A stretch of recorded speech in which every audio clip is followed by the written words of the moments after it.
you can choose to be more clever, more attractive, more fun, happier, healthier, better in bed, and ward off cancer. That's right. So part 3 of our Take Control of Your Energy series is all about the end of the day. We started with part 1, the beginning of the day, marrying science and habits, basically harnessing the power of endorphins. My personal favorite. This is what I do every single morning when I'm under that cold shower or about to get into the cold shower, thinking, endorphins are good. They're my friend. Every day. And then we went through and harnessed the power of your dopamine and serotonin, basically your reward center of your brain, through a practice of inserting gratitude checks during your day to take control of your energy, boosting your energy, consistently boosting your mood, choosing to do so. It's awesome. So we're in a good place already. You're doing all the things. We're in part 3, sleep. That's right, sleep. It's a lot of people. We just lost a lot of people. Just boom, out. I'm done. It's okay. For the people that are still here, we're not going to talk about the importance of sleep, just briefly. We're going to talk about it briefly, but we're not going to beat you over the head with it. We're going to say, hey, this is a safe place. It's important. It is a key fundamental part of our existence, and we are designed, for lack of a better word, in this kind of yin-yang, to be a little hippie, to make you calm right now before jumping into too much neuroscience. The body and the mind has to recover. We go through so many stressors throughout the day, even particularly now. Mental stressors, huge. Your brain has to have the time to recover for you to be productive. It is physically impossible to be going flat out all the time without the recovery time. So, my personal favorite story was one of our good friends, 6-time Olympic medalist, Michael Clem, legend, entrepreneur, father, Olympian, world record holder, all around nice guy, was being asked by this table of executives, this one particular CEO, is like, Michael, tell me, how do you do it? And how did you do it over the decades where you're competing?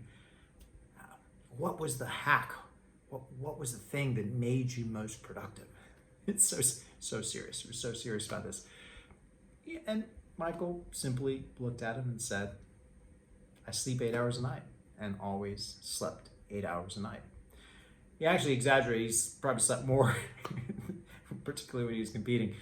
But he didn't want to tell the guy unattainable goals and such. Sleeps 8 hours a night, every night. That's what he does. And this executive couldn't accept it. He's like, no, Michael, no. Let me. What was the one thing? The one thing. I get the sleep thing. What was the one thing you do? I'm gonna do it. What's the one thing you do that makes you most productive? Just calmly, like this, kind monk, Michael looks back at him and says, sleep time is productive time. It is the most productive thing I do. This is one of the most accomplished people on the planet. Sleep time is the most productive thing he does. We're going to take that example. The neuroscience behind it is clear. I recommend, there's a few books that we can touch on, but I recommend reading a book called Why We Sleep by neuroscientist Matthew Walker. It's a fun read. There's others, it's good. Dr. Walker actually goes through and touches on experiments that were done specifically to see, what happens when people don't get REM sleep. They get all the rest of it, but they don't get REM sleep. What happens to them? They get 7 hours of sleep 10 days in a row instead of a full 8. They had environmental triggers that he researched, pulled from the research and put into the book. All of this really interesting stuff. It's very approachable, very readable. Have a read. Basically, what we're talking about today is how to trigger your body and mind to say, hey, it's time to recover. It is time to become the more clever, more attractive, sexier, happier, ward off cancer version of yourself. All of those are results of having enough sleep. So I'm going to share my personal, call the melatonin triggers. So if you remember, you basically have a cortisol melatonin cycle. You have a cortisol melatonin cycle. Cortisol is what wakes you up in the morning. There's a spike. Melatonin is what puts you to sleep at night. And we do so much to keep our brains engaged and our brains thinking, hey, okay, maybe it's not time to go to bed. It's dark outside, circadian rhythm, but there's still a lot of blue light. And I think blue light equates to the sun, which means it's daytime. It's time to be awake, right? No. We have so much in our lives that actually inhibit this spike of melatonin or delay the spike of melatonin. So I'm going to share with you the things that I've built in from our neuroscientist friends, recommendations, people like the incredible Michael Kled. And I've been testing this over, years now. And so this is a personal one. So there's some things in here that are a little cheeky, but what the hell? Here you go. John's 5 favorite melatonin triggers to be happier, healthier, more clever, sexier, and ward off cancer. First and foremost, number 1, I dim the lights. That's right. I don't just dim the lights when I go to bed. That's important. You want the lights as close to darkness as humanly possible in your sleeping cave, your bedroom, your sacred place, call it. And I should probably emphasize that. You want to go to sleep in the dark. Read the book, go to sleep in the dark. But you actually want to limit the amount of light exposure you have before you go to bed. 1 to 2 hours before. So you get home in the evening from a long day at work, don't spark up all the lights in the house. Dim them. Put out some candles. Chill out. Okay? Put on some sexy music. That actually helps too. Music that you're familiar with. You don't have to actually consider a new experience. Dim the lights. 1 to 2 hours before you go to bed in darkness.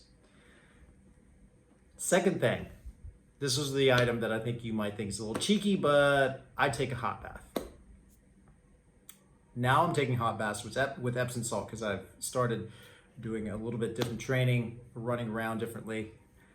That can be a recommendation for you as well, but take a warm bath as many times as you can. This will actually help you cool off to get ready to bed. Counterintuitive, but that leads us back into number 3, which is sleep in a cool environment. We're talking 18 to 19 degrees centigrade, give or take. You can tweak yours up or down, but basically what that means for you is that your body doesn't have to cool you off or heat you up actively during the evening. It's basically in this lovely, balanced temperature where you feel cozy and comfortable and aren't uncomfortable and waking up to adjust temperature or adjust clothing, etc.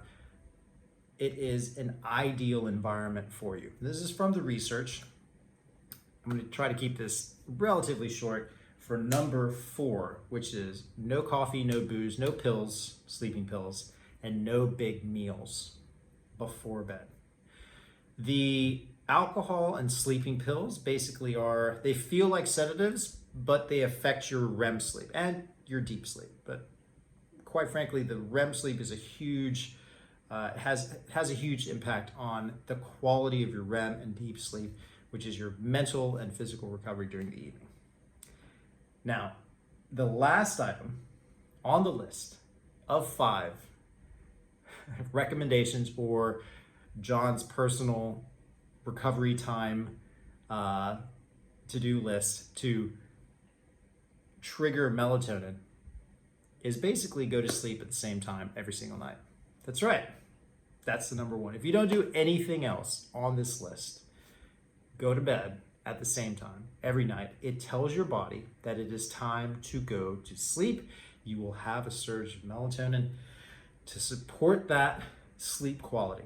So, in review, 5 melatonin triggers used and approved by yours truly. Number 1, dim the lights. 1 to 2 hours before bed, sleep in darkness. Number 2, warm bath. That's right. It actually helps you cool off after. For number 3, sleep in a cool environment, 18 to 19 degrees centigrade. No coffee, no booze, no big meal. Before bed, no sleeping pills. You want the quality of your sleep not affected by the intake before bed. Last, not least, the one thing you need to take away, if you're not going to do anything else, go to bed at the same time every night. So, part 3 of the series on taking control of your mood brings us full circle with sleep. This is John Stanton, co-founder of Chōsen, signing off. Talk to you soon.